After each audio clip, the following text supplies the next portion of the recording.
हे guys, good morning. So आज इस छोटे से वीडियो में आई बी टॉकिंग अबाउट कुछ 5-6 कंपनीज हैं इन द फाइनेंशियल स्पेस जिनका Q1 FY25 का अपडेट्स आ गया है। So what I do is I talk about those business models again in recap, ताकि अगर मतलब आपका फिर से एक रिफ्रेशर हो जाए और मैं बता दूं कि लाइक से फॉर एग्जांपल कंपनीज में अभी उनका रिजल्ट्स कैसे हुआ है, और कुछ क्रिटिकल इनसाइट्स जो let's say last con call में मैंने पढ़ा था उसके साथ इस रिजल्ट्स को मिक्स करके आपके सामने रखूं तो it will make more sense to you. दूसरी बात ये है कि लाइक कल वो लाइव सेशन है, कल लाइव सेशन है एंड आई गेस अगर आप लाइव सेशन के लिए रजिस्टर्ड किए हो तो ऑफ कोर्स कल सुबह 10 बजे से चालू होगा सेशन। आई गेस आपको मीट इनवाइट मिल भी गया होगा। और से फॉर एग्जांपल अगर अनफॉर्चुनेटली अगर आप लाइव सेशन के लिए रजिस्टर नहीं कर पाए, so what I do is के लाइक वो रिकॉर्डिंग्स के लिए रिकॉर्डिंग का सेशन का जो लिंक है वो मैं इस वीडियो का नीचे वो कमेंट बॉक्स में डाल दूंगा, ठीक है। और आप क्या करोगे, बिकॉज कुछ लोगों का सवाल है होता है ना कि लाइक मैं अगर लाइव नहीं कर पाए तो मैं अपना सवाल नहीं पूछ पाऊंगा एंड ऑल दैट। ऐसी कोई बात नहीं है, आप रिकॉर्डिंग सुन लोगे और रिकॉर्डिंग सुनने के बाद आपका सवाल आप क्या करोगे, एक साथ सब लिखोगे और आप मुझे डीएम कर दोगे, फिर I will reach out to you, है ना। तो बात तो वही हुआ, है ना। तो फिर अब मेरा जो रिकॉर्डिंग का लिंक है वो इस वीडियो का कमेंट सेक्शन में रहेगा या डिस्क्रिप्शन बॉक्स में रहेगा। ओके, सो अभी let's get started with some results. पहला पॉइंट है कि सबसे पहले एचडीएफसी बैंक का बात करते हैं and I guess HDFC bank के बारे में तो आई गेस आपने मेरा पहले भी बहुत सारे वीडियोस देखे हो। The point is HDFC bank का ग्रोथ चला गया है बिजनेस से, ठीक है। आप अगर पिछले 2 क्वार्टर से देखोगे, ठीक है, मतलब से अभी तो Q1 हुआ है, इसके पिछले वाला फिस्कल ईयर में Q4 एंड Q3 में इनका लोन बुक का कोई ग्रोथ नहीं है, ठीक है। तो लोन बुक का ग्रोथ Q3 ओवर Q4 था आई थिंक 1.7% का ग्रोथ, और Q4 से इस Q1 में कोई 0% का, मतलब लोन बुक का कोई ग्रोथ नहीं है। इवन अगर आप YOY लेवल पे भी देखोगे Q1 ओवर Q1 तो कुछ 14.5% के आसपास के लोन बुक का ग्रोथ हुआ है। लोगों को एक बात समझना चाहिए कि एचडीएफसी बैंक के बारे में अगर आपको देखना है तो पास्ट के बारे में पढ़ के फ्यूचर में पैसा नहीं बनेगा। समझो बात को। पास्ट में जब ये बैंक 20, 25, 30% से ग्रो करता था तब ये शेयर होल्डर्स को अच्छा खासा रिटर्न देता था। लेकिन आपको समझना चाहिए कि स्टॉक मार्केट एक फॉरवर्ड लुकिंग इंजन है। आप पीछे देख के गाड़ी चलाओगे ना तो गाड़ी आप पक्का ठोक दोगे। तो अगर आप पीछे का देख रहे हो, ठीक है, कि 2018 में क्या किया, 15 में क्या किया, 13 में क्या किया, तब ऑफ कोर्स बैंक ग्रो करता था 25, 30, 35% से। लेकिन मैं तो आज आपको बता रहा हूं कि लाइक देखो कि आज क्या सिचुएशन है। जैसे पिछले 2 क्वार्टर से कोई ग्रोथ नहीं है, मैनेजमेंट कोई कॉन कॉल में कोई गाइडेंस देता नहीं है। और दूसरी पॉइंट ये है, एक तो उनका पेस ऑफ लोन बुक का ग्रोथ घट गया, ठीक है, बिकॉज मर्जर के बाद तो और भी इश्यूज आने लग गया, बिकॉज साइज और बड़ा बन गया। दूसरा चीज ये कि इनका मार्जिन भी घट गया। एचडीएफसी बैंक का मार्जिन मैं अगर बता सकता हूं प्री मर्जर के टाइम पे it was more than 4%। Net interest margin का बात कर रहा हूं। नेट इंटरेस्ट मार्जिन का मतलब क्या है, इंटरेस्ट अर्न माइनस इंटरेस्ट जो एक्सपेंस डिवाइडेड बाई आपका जो टोटल जो लोन बुक का साइज है, ठीक है। तो ये हो into 100, that is your net interest margin. अब सोचिए नेट इंटरेस्ट मार्जिन कब घटता है, जब आपका इंटरेस्ट अर्न जिस रेट से बढ़ रहा है उससे ज्यादा रेट से इंटरेस्ट एक्सपेंस का कंपोनेंट बढ़ा, राइट। अब आप बोलोगे ये कैसे हुआ, ये इसीलिए हुआ ना कि जब मर्जर हुआ तो एचडीएफसी लिमिटेड जो एक हाउसिंग फाइनेंस कंपनी था with high cost of borrowing, वो बन गया एचडीएफसी बैंक के साथ मर्ज हो गया। तो इससे क्या हो गया, अभी पूरा मर्ज्ड एंटिटी का cost of borrowing has gone up, right. Interest expense का component has gone up at a faster pace than let's say interest earning का जो पेस है, राइट। तो इससे क्या हुआ, आपका निम्स भी घट गया। तो एक तरफ आपका लोन बुक का पेस घट रहा है, जैसे मैंने बताया 14-15% से भी पूरा बैंक ग्रो कर रहा है YOY लेवल पे, और पिछले 2 क्वार्टर देखोगे तो कोई ग्रोथ ही नहीं है। और नेट इंटरेस्ट मार्जिन पहले जो 4% हुआ था अभी 3.4%। और मैनेजमेंट को जब ये सवाल पूछा जाता है कॉन कॉल्स में, in the past 2-3 con calls, उन्होंने बताया कि लाइक हम ये 4% के आसपास कब जाएंगे नहीं पता, ठीक है। ऐसा कोई क्लैरिटी भी नहीं दिया है कि 1-2 साल में पहुंच जाएंगे, हम ये कर रहे हैं एंड ऑल दैट, ठीक है। क्रॉस सेलिंग एंड वो सब बातें तो चलता रहता है, लेकिन मैनेजमेंट ने ना कोई ढंग का कोई गाइडेंस दिया है, ना कोई मतलब गाइडेंस इन द सेंस मतलब ऐसा नहीं बोल रहा कि हम वापस 20% से कैसे ग्रो करेंगे या फिर हमारा निम्स कैसे 4% होगा, कुछ नहीं बताता है। तो मैनेजमेंट ही कुछ नहीं बताता है, लेकिन मैं देखता हूँ इन्वेस्टर कम्युनिटी में जो लोग ये स्टॉक पकड़ के बैठे हैं इतने सालों से ना, वही आके चिल्लाते रहते हैं बैंक के ऊपर। और आपने एक चीज ऑब्जर्व किया हो, कोई भी फंड आके इस स्टॉक को खरीदे, कोई भी फंड आके इस स्टॉक को बेचे, इन सब से कोई फर्क नहीं पड़ता है। एट द एंड ऑफ, जैसे आज द बैंक का स्टॉक 5% नीचे गिरा हुआ है।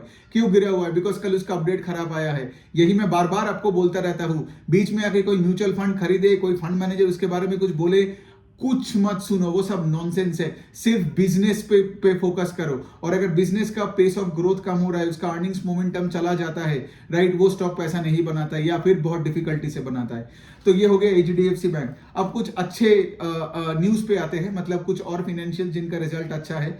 अब देखोगे, अभी मैं आपको बता रहा हूँ कि एक स्मॉल फाइनेंस बैंक है जिसका नंबर्स बहुत अच्छे आ रहे हैं पिछले 2-3 क्वार्टर से ही, वो है कि Utkarsh small finance bank. By the way, मैं ये सब इन सब के बारे में ना बहुत डिटेल में डिस्कस करने वाला हूँ अपने वर्कशॉप में। तो मेरा रिकॉर्डिंग पक्का आप ले लेना, ठीक है, ताकि उसके बाद ना जब आप ऐसे ही मेरे तरह एनालाइज कर पाओगे, इनसाइट्स ले लेके बात कर पाओगे, और आपको समझ में आएगा अच्छे और बुरे में डिफरेंस क्या है before making an investing decision quickly.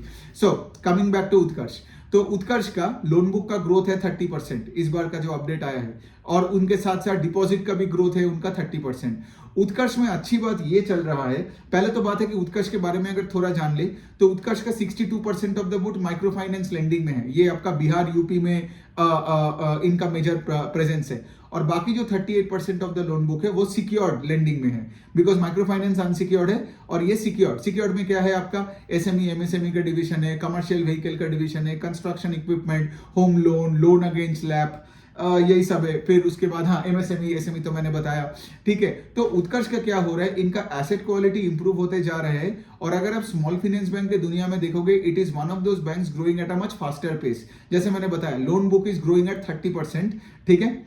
तो अगर इसके साथ मैंने दो और स्मॉल फाइनेंस बैंक के यहाँ पे थोड़ा कंपैरिजन कर लूं, उज्जीवन स्मॉल फाइनेंस बैंक और इक्विटस स्मॉल फाइनेंस बैंक, तो उज्जीवन और इक्विटस का दोनों का लोन बुक का ग्रोथ इज अराउंड 18-19%। ये मैं Q1 का बात कर रहा हूं, जो ये अपडेट्स आया। तो इसका मतलब क्या है कि आपको यहाँ पे हमेशा P2P peer to peer analysis भी दिमाग में करना पड़ेगा, वरना आपको समझ में कहाँ आएगा कि लाइक कहाँ पैसा डालना है, नहीं डालना है। रिकमेंडेशन के एंगल से मत लीजिए, सिर्फ बात को समझिए, सीखिए, ठीक है। तो बेसिकली उत्कर्ष 30% से ग्रो कर रहे हैं Q1 ओवर Q1, जबकि उज्जीवन आई थिंक 19% से ग्रो किया और इक्विटस 18% से ग्रो किया। उज्जीवन और इक्विटस दोनों का ना आप देखोगे, इनका पेस ऑफ लोन बुक थोड़ा सा घट रहा है, ठीक है। उज्जीवन ने इवन अपना पिछले क्वार्टर के बाद अपना गाइडेंस भी घटाया, बिकॉज पहले वो 25% के ऊपर से ग्रो करता था, लेकिन उज्जीवन ने Q4 का पीपीटी में क्या बोला, we will continue to now grow at 20%, ठीक है। तो मतलब क्या, उज्जीवन इक्विटस को भी समझ में आ रहा है कि लाइक अभी जिस रेट से वो ग्रो कर रहा था कोविड के बाद से, अभी वो रेट को थोड़ा थोड़ा टेपर कर रहा है, लेकिन ये उत्कर्ष में दिख नहीं रहा है। एक और पॉइंट है जो उज्जीवन में मुझे अच्छा नहीं लगा, कि उनका एसेट क्वालिटी थोड़ा डिटीरियोरेट किया है। आई थिंक उनका gross NPA number is now I think 4.2%, जबकि इन Q1 FY24 में इट वाज 3.8%, ठीक है। तो कोई भी अगर कंपनी अगर उसका एसेट क्वालिटी, तो उज्जीवन का प्रॉब्लम अभी दो चीज में हो रहा है, एक तो पेस ऑफ लोन बुक का ग्रोथ घट गया, ठीक है, गाइडेंस भी घटा के अभी 20% कर दिया, फिर अब देखोगे उसका 19% से ग्रो किया Q1 ओवर Q1, ठीक है, अपडेट में, और उसका एसेट क्वालिटी भी खराब हुआ। तो मैं तो उज्जीवन के आसपास भी नहीं जाऊंगा अभी, ठीक है, टू बी वेरी ऑनेस्ट। दूसरी पॉइंट ये है, अब देखिए उज्जीवन के एक और चीज क्या है, उज्जीवन का आज भी ना 70% ऑफ द बुक अनसिक्योर्ड है, मतलब ये माइक्रो फाइनेंस लेंडिंग में है, और बाकी जो पार्ट ऑफ द बुक है वो है उनका secured part of the book, ये वो आपका affordable home loans, loan against property, MSME lending में जा रहा है।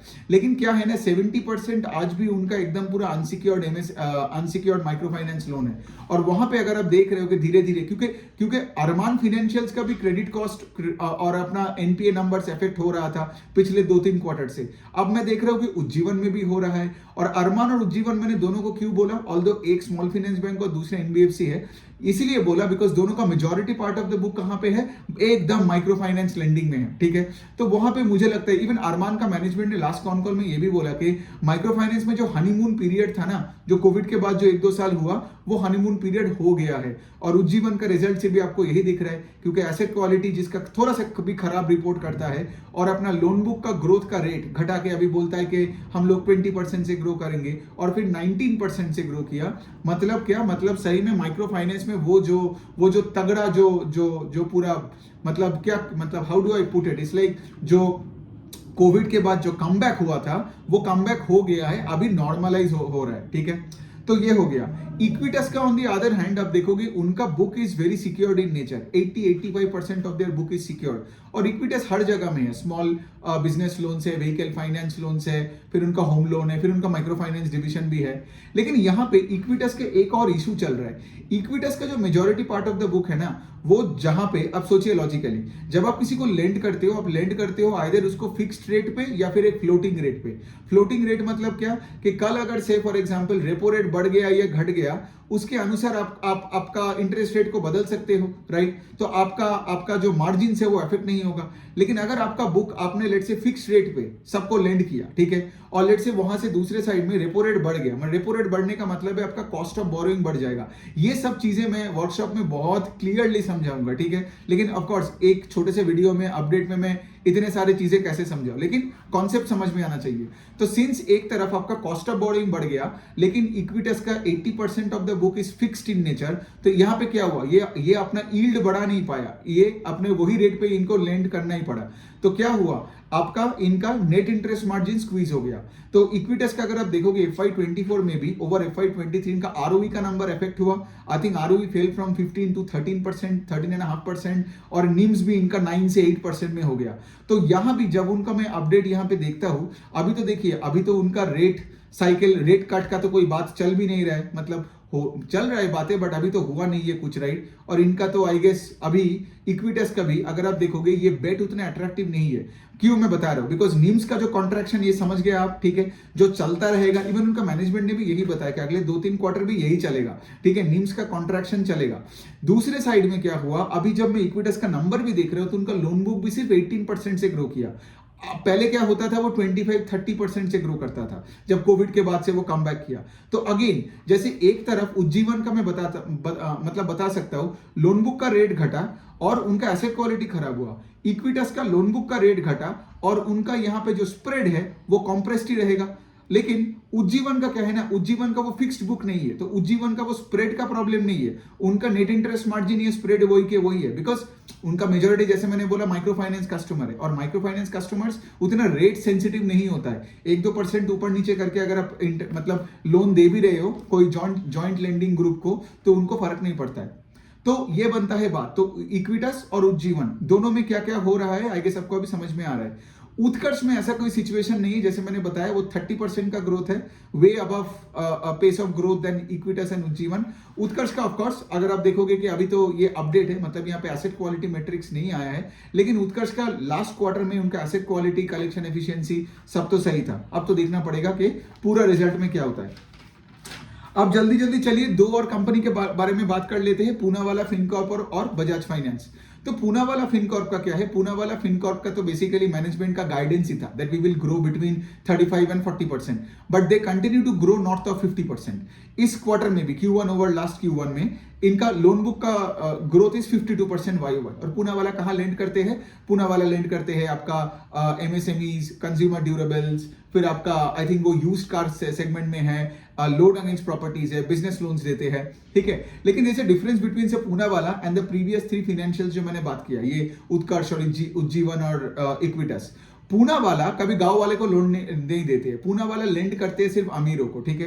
पूनावाला का मेन टारगेट कस्टमर कौन है, बैंक कस्टमर्स। अब आप बोलोगे बैंक से कस्टमर पूनावाला में क्यों आएगा, बिकॉज इनका सर्विस बेटर है, लोन फ्लेक्सिबिलिटी बेटर है, मतलब यहाँ पे और से फॉर एग्जांपल लोन फ्लेक्सिबिलिटी का मतलब क्या है, मतलब सोचो अगर आपने कोई एक लोन लिया अपने घर का मरम्मत के लिए, फिर अगले कुछ दिन बाद आपको कुछ और पैसा लगेगा, तो बैंक्स में क्या होगा, फिर से वही झंझट, वही repeat process and all. Poonawalla क्या करेगा, उस दिन झट से आपको एक और इंक्रीमेंट है, मतलब लोन का फ्लेक्सिबिलिटी है, ठीक है। आपको 2 लाख का लोन आपने मांगा, फिर अगले कुछ दिनों बाद अगर आपने 40,000 और मांगा तो वो आपको दे देंगे, ऑफकोर्स कंसिडरिंग द फैक्ट के लाइक आपने सही तरीके से मांग रहे हो कि नहीं, सही चीज के लिए मांग रहे हो कि नहीं। तो पूनावाला का ये सब चीजें हैं, ऑफ कोर्स कोई प्री पेमेंट नहीं होता है, उनका बहुत ही ट्रांसपेरेंट है, फ्लेक्सिबल है। मैं पूनावाला का कस्टमर नहीं हूं तो मुझे नहीं पता कि उनका ऐप कैसे चलता है, अगर आप यूज करते हो तो आपको पता होगा। दूसरा साइड ये है कि अगेन 50% से लोन बुक का ग्रोथ और उनका एसेट क्वालिटी और इंप्रूव होते जा रहे हैं। उनका ग्रॉस एनपीए का नंबर अभी इज लेस देन 1%, एक साल पहले वो 1.5% के आसपास था। तो बेसिकली ये एनपीए नंबर और जल्दी क्यों इंप्रूव हो रहा है, बिकॉज उनका एक लेगेसी बुक था, ठीक है, एक लेगेसी बुक था इन होलसेल और समथिंग लाइक दैट। तो उसमें उसमें बहुत सारे एनपीएस था, वो क्या कर रहे हैं, वो लेगेसी बुक को अभी ड्रॉ डाउन कर करके खत्म कर रहे हैं, ठीक है। तो इसका क्या मतलब, अगर वो लेगेसी बुक मतलब पूरा चला जाए, और ये जो बुक मैंने बोला, ये जो रिटेल एमएसएमई कंज्यूमर ड्यूरेबल मतलब टीवी एसी फ्रिज खरीदने के लिए लोन्स देने वाला कंपनी, तो यहाँ पे इनका कोई एनपीएस में कोई गड़बड़ नहीं है, क्रेडिट कॉस्ट में कोई गड़बड़ नहीं है, तो इनका GNPA number is is less than 1%।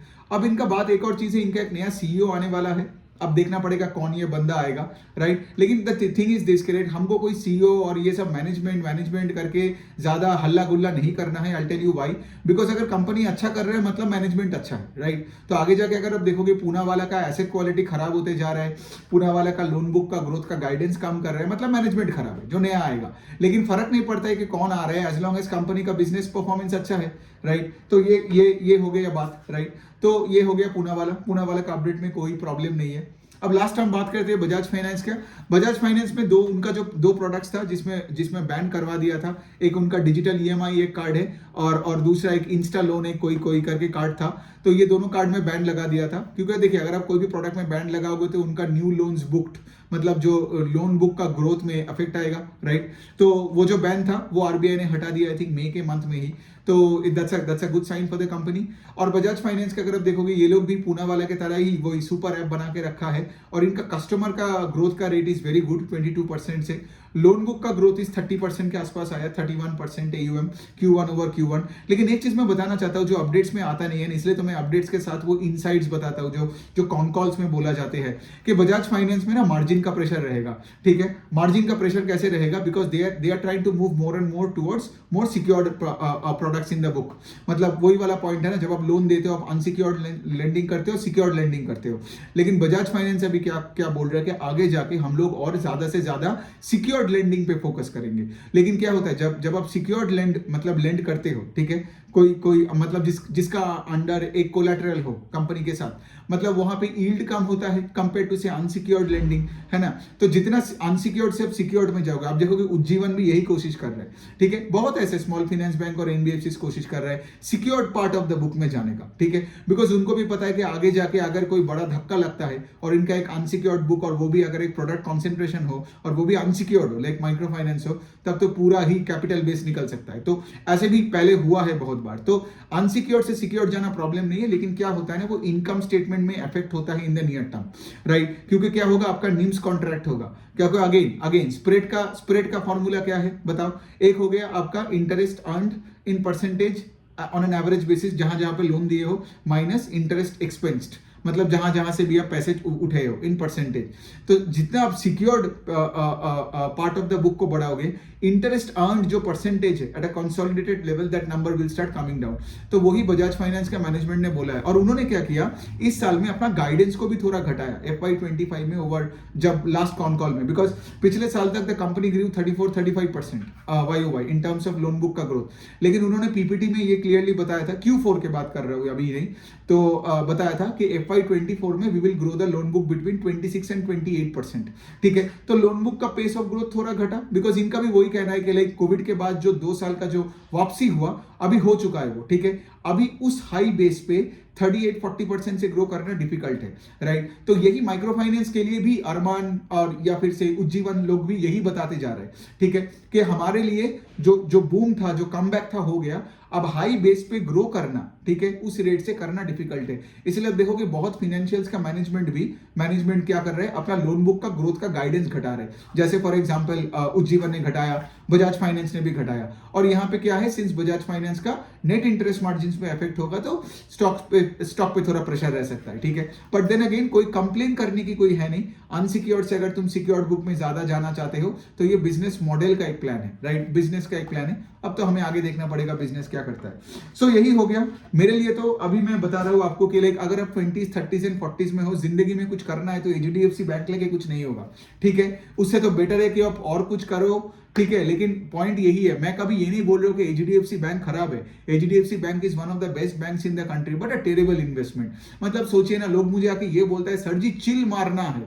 मतलब 20 साल की उम्र में तुम क्या चिल मारोगे भाई, मतलब एनोनिमस एक गंवार बन के ही रह जाओगे। सिंपल सी पॉइंट है, लाइफ में कुछ करना है ना तो चिल विल नहीं मारना है। वो चिल मारना नहीं बोलते। HDFC बैंक का 15% का CAGR और कंपाउंडिंग का वो सब नॉनसेंस सोच के ये बोलते हैं लेजीनेस। अगर आप लेजी हो ना तो आप ये सब अनशन चीजें अपने दिमाग में घुसेड़ लोगे कि भाई मुझे तो चिल मारनी है अपने पोर्टफोलियो में। क्यों चिल मारनी है? पढ़ो, हजारों कंपनीज पढ़ो। आपको अच्छा बनना है ना इक्विटी रिसर्च में, आपको अगर आपके एक पर्सनल ब्रांड बिल्ड करनी है, दुनिया आपका काम देखे, आपका काम पढ़े, राइट, उसके लिए प्रिपेयर करो। रादर देन क्या 15% का एचडीएफसी बैंक लेके चिल मार रहे हो और जस्टिफिकेशन दे रहे हो, जबकि ना पैसा भी नहीं बन रहा है और ना अपना नाम बन रहा है, ना कुछ सीख रहे हो। जितना चिल मारोगे यहाँ पे मतलब क्या, मतलब कुछ और नया कंपनीज भी तुम नहीं सीख रहे हो। तो ये जो वर्कशॉप है ना, फाइनेंशियल वर्कशॉप जो मैं कल करने वाला हूं, इसमें मैं आपको दिखाऊंगा कि इंडिया में कितने हजारों अपॉर्चुनिटीज है सिर्फ फाइनेंशियल स्पेस में, ठीक है। और हम उनके बारे में बात ही नहीं करता है कोई। क्यों? बिकॉज हम तो एचडीएफसी बैंक और आईसीआईसीआई बैंक के बाहर जाते ही नहीं है ना। तो अगर आप रिटायर्ड हो, मतलब डिविडेंड के लिए जी रहे हो, ठीक है, फिर भी मैं समझता हूँ एचडीएफसी बैंक लिया आपने, ठीक है, मतलब, लेकिन मैं फिर भी रिटायर्ड लोगों को भी मैं बोलता हूँ कि नया स्टॉक्स पढ़ो, ठीक है। जब तक इंसान जिंदा है तब तक इंसान यंग है, सिंपल सी पॉइंट है, ठीक है। लेकिन ऐसे कोई कंपनी को लेना और बिना कुछ पढ़े लिखे सोते रहना कि भाई मैं चिल मार रहा हूं, कुछ नहीं होने वाला है आपका लाइफ का। फिर ऑन दैट नोट, चलो 20 मिनट हो गया, आपका कोई क्वेश्चन है तो डू लेट मी नो।